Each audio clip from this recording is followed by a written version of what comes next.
Hello दोस्तों, विहान कहानियाँ में आपका स्वागत है।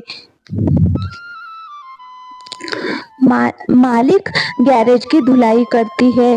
ठीक है, ये ले हर हफ्ते आकर गैरेज की धुलाई कर जाया करे।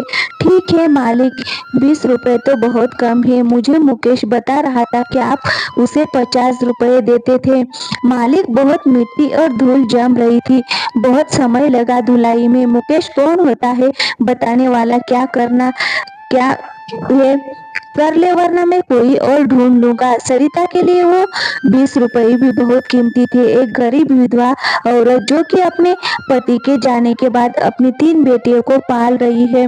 सरिता झाड़ू पोछों के काम करके गुजारा करती है। सर्दियों की कड़कड़ाती ठंड में ठिठुर हुई वह पूरा दिन काम करके शाम को घर लौटती है। वो जिस झुग्गी में अपनी बेटियों के साथ रहती थी वह किराए की थी, और किराया था कुछ बहुत ज्यादा। कुछ दिन पहले ही सरिता जिस घर में काम करती थी वह काम उसका छूट गया। इस कारण सरिता बहुत परेशान थी। मालकिन, कपड़े धुल गए हैं, मैं चलती हूँ। अरे रुक, ऊपर की छत की धुलाई तो तूने की ही नहीं। रोजाना बहाना बना देती है, कल धो दूंगी। मालकिन, साफ है, छत नहीं। मुझे कुछ नहीं सुनना, चुपचाप जाकर छत की धुलाई कर दे। फिर सरिता ऊपर जाकर छत की धुलाई कर देती है। फिर मालकिन, छत की सफाई हो गई है, अब मैं जाऊं? रात होने वाली है, बच्चे घर पर अकेले हैं। हाँ जा, पर कल सुबह टाइम पर आ जाना। मेहमानों को आना है, बहुत काम होगा। आज तो बहुत देर हो गई, पता नहीं तीनों ने कुछ खाया भी होगा या नहीं। ब्रेड और एक दूध की थैली लेती जाती हो, बच्चे कुछ तो खा ही लेंगे। सरिता घर पर पहुंचती है तो उसकी बड़ी बेटी निशा दरवाजे पर खड़ी थी। क्या हुआ निशा, दरवाजे पर क्यों खड़ी है? कितनी ठंड हो रही है? माँ, पूजा की तबीयत बहुत खराब है और उसे बहुत तेज बुखार है। अरे पूजा, क्या हुआ बिटिया? माँ, बहुत ठंड लग रही है। हे भगवान, तेरा तो बदन तप रहा है। रुक, मैं तेरे लिए दवाई बनवा कर लाती हूँ। सरिता पड़ोस में दवाई की दुकान पर जाती है और सारी परेशानी बताती है। दुकानदार सरिता को दवाई की खुराक बनाकर दे देता है। फिर सरिता घर आकर, ये ले पूजा, एक ब्रेड का पीस खाकर दवाई ले ले, तेरे को अभी आराम आ जाएगा।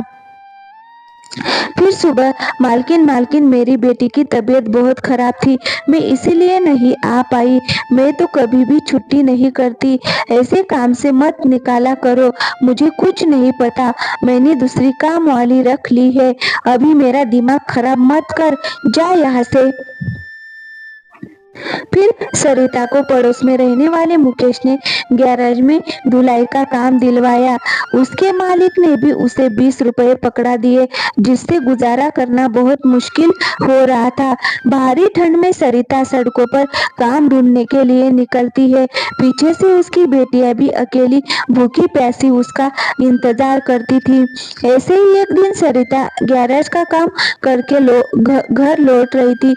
रास्ते में सरिता को चक्कर आने लगी और सामने से आती हुई एक गाड़ी से उसका एक्सीडेंट हो गया। लोगों की भीड़ लग गई। अरे भैया, गाड़ी वाला मार गया, इसकी तो सांस ही नहीं चल रही है। भैया, हे राम, ये तो सरिता है, मेरे पड़ोस में झुग्गी में रहती है। राम राम राम, ये तो इस दुनिया को छोड़कर चली गई। अब इसकी बेटियां तो अनाथ हो गई, बिन माँ बाप की बच्चों को कैसे गुजारा करेंगी। कुछ लोग मिलकर सरिता का अंतिम संस्कार कर देते हैं। सरिता की तीनों बेटियां अब इस दुनिया में अनाथ हो गई थी। झुग्गी का किराया कौन देता, इसलिए झुग्गी के मालिक ने उन तीनों बच्चियों को झुग्गी से निकाल दिया। माँ, तुम हमें छोड़कर क्यों चली गई? माँ, तुम हमें छोड़कर क्यों चली गई? चुप हो जा मीरा, रो मत। दीदी, बहुत ठंड लग रही है, चलो सामने पेड़ के नीचे बैठते हैं, वहाँ थोड़ी कम हवा लगेगी।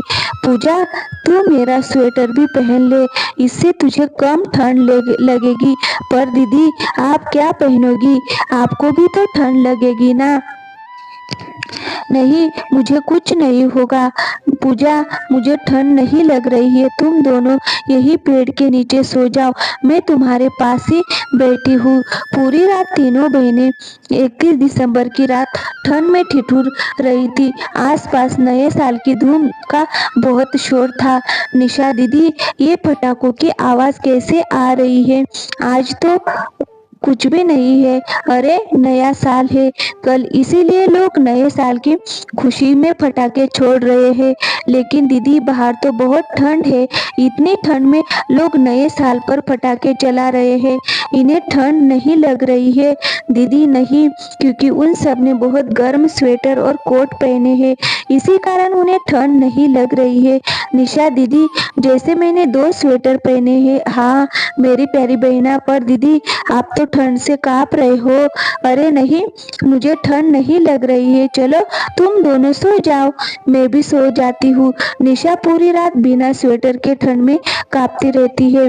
अगली सुबह नए साल का पहला दिन था। लोग आ जा रहे थे। आते जाते लोगों की नजरें उन तीनों बहनों पर पड़ रही थी। निशा दीदी, कुछ बोल क्यों नहीं रही है? निशा दीदी, निशा दीदी, उठो ना। दीदी दीदी, क्या हुआ? पूजा, निशा दीदी तो कुछ बोल भी नहीं रही है। निशा ठंड से बेहोश हो गई थी। पूजा और मीरा बहुत जोर से रोने लगती है। आते जाते कुछ लोग 2 घड़ी उनके पास रुकते, फिर आगे बढ़ जाते। कोई भी उन बच्चों की सहायता के लिए आगे नहीं आया। तभी कुछ कॉलेज के स्टूडेंट वहां से गुजर रहे थे। क्या हुआ बेटा, तुम दोनों रो क्यों रही हो? निशा दीदी कुछ नहीं बोल रही है। दीदी, पता नहीं हमारी दीदी को क्या हो गया है। रोहित, मेरा बैग पकड़ो, लगता है ठंड से बच्ची बेहोश हो गई है, हमें इस बच्ची को हॉस्पिटल लेकर जाना होगा। रोहित, जल्दी से कैब बुक करो। सिया, मेरे बैग के एक शॉल मुंह होगा निकाल दी है, ये लो।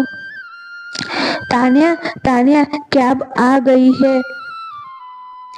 तान्या नाम की वो लड़की अपनी शॉल से निशा को अच्छे से लपेट लेती है और वह सब तीनों बच्चियों को लेकर हॉस्पिटल पहुंचते हैं। डॉक्टर समय पर निशा का इलाज करते हैं और कुछ देर बाद निशा को होश आ जाता है। निशा अपने बारे में बताती है। तीनों बहनों की दुख भरी कहानी सुनकर तान्या और उसके फ्रेंड्स बहुत दुखी होते हैं। तुम लोग चिंता मत करो बच्चों, अब तुम्हें ठंड में यूं सड़कों पर भटकना नहीं पड़ेगा। तान्या के पापा की शहर में एक अनाथ आश्रम में जान पहचान थी। तीनों बच्चियों को अनाथ आश्रम में भेज दिया जाता है, जहां पर उनकी बहुत अच्छे से देखरेख होती है। तीनों बच्चियों की जिंदगी संवर जाती है। अब उन्हें वहां पर पढ़ने लिखने खेलने कूदने को मिलेगा। गर्मी सर्दी और बरसात के मौसम में सड़कों पर भटकना नहीं पड़ेगा। उन युवाओं की बदौलत आज सरिता की तीनों अनाथ बेटियों को एक परिवार मिल जाता है। अपने जैसे बहुत से बच्चे मिल जाते हैं जो वक्त और गरीबी के मारे हुए हैं, जो इस दुनिया में अनाथ है। निशा, पूजा, मीरा तीनों बहनें मिलकर अब उसी अनाथ आश्रम में सब साथ रहने लगते हैं।